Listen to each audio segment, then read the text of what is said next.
Hello, everyone. My name is Masha Goncharova, and I did a project on a Russian émigré community in France. I'd also like to echo my former fellows by saying that I'm eternally grateful to the Berkley Center and to the ASER program in Paris for giving me the opportunity to find out more about this Russian Atlantis, really a hidden gem of a culture preserved. But before I go into that, a quick overview of what happened to the Russian émigrés. They fled Russia under persecution by the Bolsheviks, and their émigré community is very interesting in that they don't follow a typical pattern of exile. They built up the Russian émigrés, these families. They were traditionally the most, the best families of Russia, who literally intellectually, historically, professionally built up an empire, which was destructed completely by the Bolsheviks. Their families were killed. They were tortured in prisons. So their story is one of a lost hope. They ran from a country that they loved.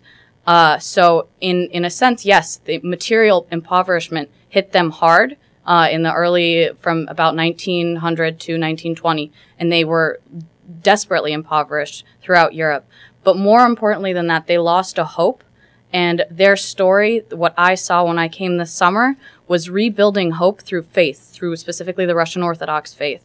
And that really touched me in a way that I didn't expect, because I saw it. I was awed that after 5 generations in exile, the community, traditionally, exiled communities assimilate into the culture, kind of rebuild themselves separately.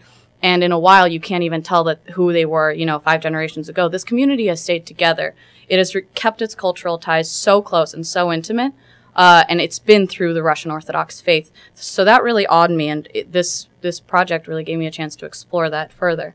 So my questions were, how did the émigrés prevent the loss of culture, language, and religious heritage in their expatriate communities, and how did education become a meaningful, and I would argue the most meaningful way to preserve and transmit their lost culture?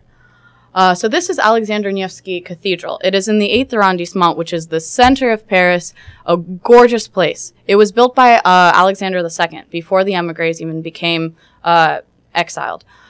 So this is actually not typical of what émigré culture looks like. They're scattered around the 15th and 16th arrondissements in the corners of Paris, very outsides, and more of them are outside of Paris in small towns. But this is where they came to literally live. I have a really powerful quote from someone who remembers their grandfather, who was a Russian army general who fought against the Bolsheviks to keep his land and came to Paris and was a window washer. And then his son, who was expecting to go, who was in a really nice Russian university, was also a window washer. And he said when the workday was over, they would put on their old uniforms and their nicest piece of clothing and go to this cathedral. They tried to forget their hardships and again become their old selves. So that cathedral and a number of other ones really became the places where Russian émigrés fostered a culture and fostered an opportunity to to develop what they had while retaining a sense of self. They felt that God laid out the path to the West like an apostle-like mission. There were many writers, poets, who were all concerned with religion.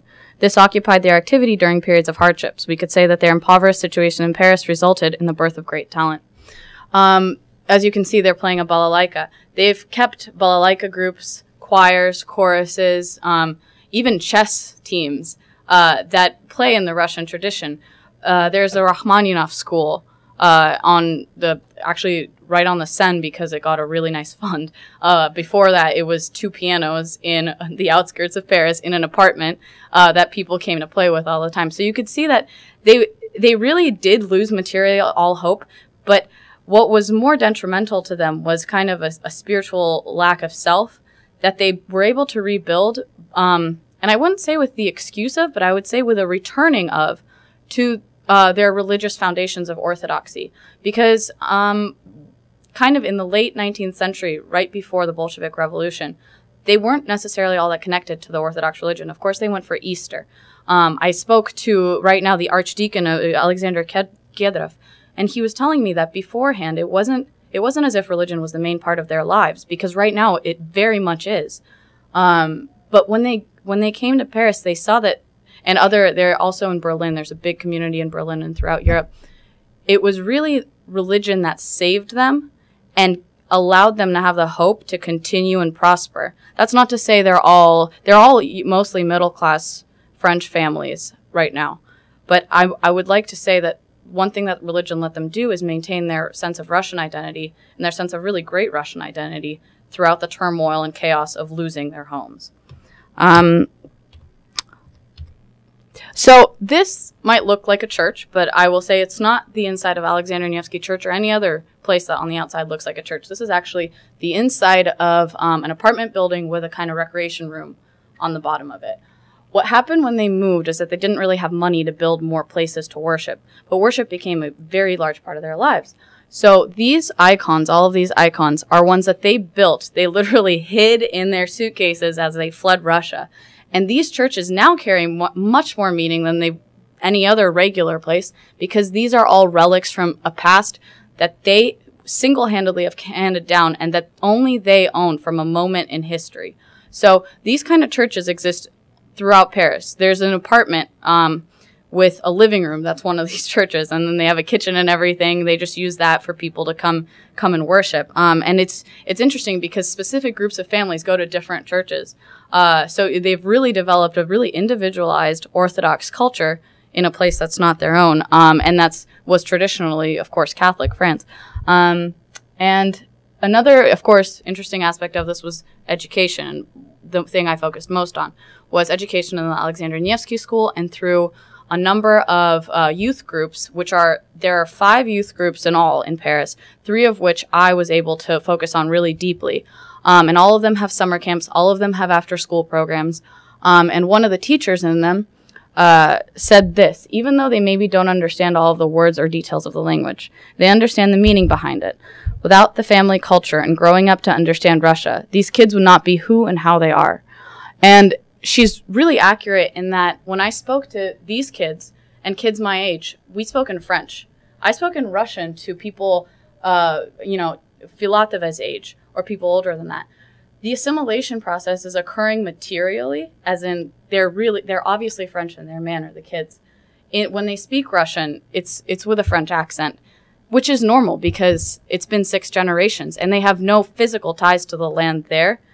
But what's enabled them to retain this and enabled them to retain an interest in Russia, specifically like a pre-1917 Russia, is this understanding of the Russian culture. It's something deeper. It's something that is like music, touches a part of you that isn't accessible with material things like words. It's something that's faith. It's something that is culture. And that really carried out to me in these classes that I was observing. And I, again, repeat, materially, this is a sale, a yarmarka, of their old Russian relics. They sell these gorgeous things that are worth so much. And when I was there at this sale of their items, they do this to actually generate money for a program called Asser Russie, which gives funds for people to travel to Russia and help in Orthodox food clinics there. So these are really nice icons. This is a really nice Russian plate. And unfortunately, fortunately, it's not like these material parts of their past really matter. What matters is that they generate money to spread the faith and to uphold the traditions of their religion that matter more to them than, specifically material. And this is just a picture of the choir I was talking about. And these are counselors for a summer program who meet every single week to talk about how, these are young people like us. They meet every single week to talk about how they can transmit their faith to the younger generations. They're counselors for a camp. So that's that. Yeah. So thank you.